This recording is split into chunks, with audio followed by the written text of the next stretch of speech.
deux choses importantes concernant Nico Hülkenberg. C'est vrai que c'est un pilote qui est passé par le GP2, il a été champion, il a fait de la Formule 3, donc il a vraiment construit sa carrière pour arriver en Formule 1. Il est arrivé dans de bonnes conditions en Formule 1, tout le monde se l'arrachait il y a quelques temps, et malheureusement, on l'a annoncé chez Ferrari exactement, et malheureusement, eh bien, avec la Force India en Formule 1, il n'a pas réussi à le tenir à cause de cette voiture qui n'est pas dans le coup, tout simplement, son rang. Et c'était de plus en plus dur. Et croyez-moi que cette victoire ici, eh bien, elle risque vraiment de relancer sa carrière, pas qu'en endurance, mais surtout en F1.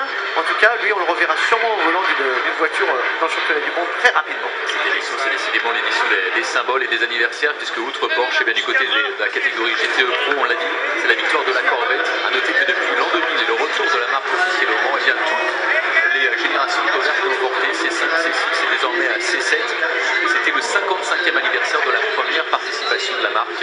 Et donc la 8e victoire de catégorie pour cette fameuse Corvette, ce jaune si distinctif. Thank you so much, everybody. Great effort over the last few months. This week in particular as well.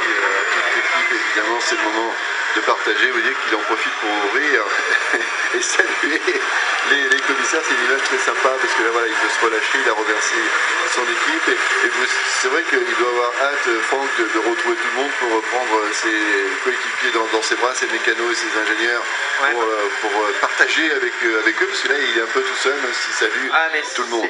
Je vous promets, c'est le meilleur moment dans la vie d'un pilote, c'est le tour de décélération. Vous venez de gagner une course telle qu'elle soit, qui plus est les 24 heures du Mans. Ce moment-là, eh bien, il est inexplicable parce que justement la pression est dégagée. Regardez les yeux de Patrick Dempsey justement. Eh bien, lui aussi, il est en larmes parce que les nerfs se relâchent, parce qu'on a fait le job. Et c'est un moment unique. Après, on retrouve des gens. On est dans un autre monde. Mais le tour de décélération... c'est ce qui vous marque le plus. Et puis il y aura ce genre de choses aussi à partager avec les amis. Ça fait partie, même si on y va avec modération, de l'histoire de ce sport. Eh bien voilà, d'ouvrir le champagne, de partager ce moment unique d'une victoire de jeunes pilotes qui ne connaissaient pas cette joie, finalement, qui découvrent ce moment-là. Earl Bamber et Nicolas Tandy, ils sont jeunes. Patrick Dempsey est au micro, bien sûr qu'on va aller voir Patrick Dempsey. Richard Coffin, c'est à vous. How do you feel, Patrick? You are crying. How do you feel? How to describe?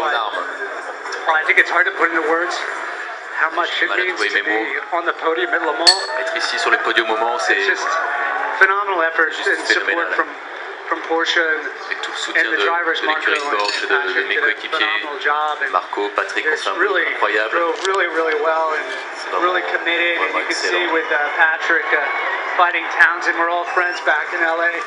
To see them here duking it out in such a clean way, it's really, I think, what the beauty of the sport's all about. Oui, c'est la beauté de ce sport.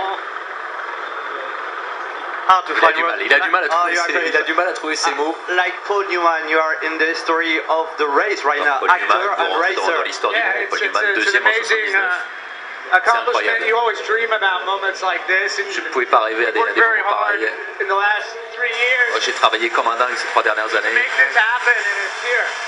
Et voilà, et aujourd'hui je me retrouve là. Vive la France. Vive la France. On est content Thank you, Merci, on est content de voir en il y avait les larmes et maintenant le sourire, et vous voyez que la passion c'est quelque chose. C'est exactement ce que je vous disais au début de cette édition. Il a travaillé, il s'est préparé. Et ça fait des années qu'il essaye.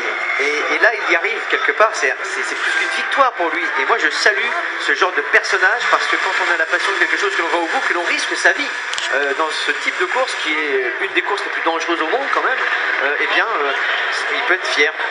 Et Christian Chauffin qui... Allez, et Benoît est avec Nick Tandy, excusez-moi, parce que comme là, il y a du vainqueur, on y va.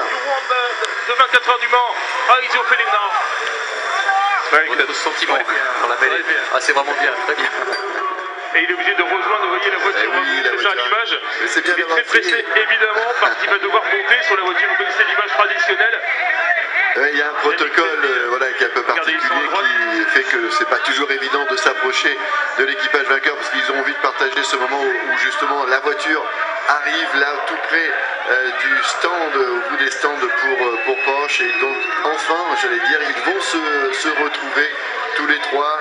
Hülkenberg, Bamber et Dandy pour justement partager, célébrer ce moment avant d'aller vers les obligations du podium. C'est vrai que parfois ça peut paraître un petit peu long, le moment où les pilotes peuvent arriver sur le podium, mais cette simili-pagaille, si j'ose dire, eh bien c'est ça aussi, vous voyez, 5 se penche, on remercie la marque pour ces émotions-là. Voilà, ça y est, maintenant, elle est arrêtée, il peut enlever les ceintures, il va pouvoir sortir de cette voiture mythique maintenant, parce qu'elle fait partie de l'histoire aussi du sport automobile, cette Porsche hybride qui va donc chercher la victoire de nouveau.